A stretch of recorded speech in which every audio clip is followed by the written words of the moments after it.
Naam, kwa takribani juma moja, kanisa Katoliki ulimwenguni kote limekuwa likiomboleza kifo cha Pope Francis ambaye aliaga dunia mnamo siku ya Jumatatu ya tarehe 21 mwezi wa 4 mwaka 2025.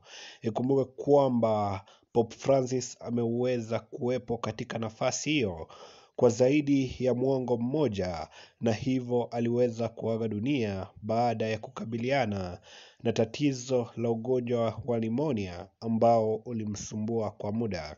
Na hivyo siku ya leo Papa Francisco atakuwa anapumzishwa katika makazi yake ya milele, na ni katika hafla ambayo inatarajiwa kuhudhuriwa na viongozi wengi maarufu na wakubwa kutokea eneo tofauti tofauti la ulimwengu. Na hivyo siku ya leo Wakatoliki wote wanaandaa misa ya ibada ya kumpa heshima ya mwisho Papa Francis ambaye kwa kweli alihudumu katika masuala mengi na ataweza kukumbukwa kwa mengi, hasa kwa upendo wake wa binadamu na vile vile katika upendo wake wa kuhakikisha kwamba mazingira yanapewa kipaumbele, hasa katika ile kitabu chake cha Laudato Si ambacho alitaka mazingira yapewe kipaumbele na binadamu wakaweze kushughulikia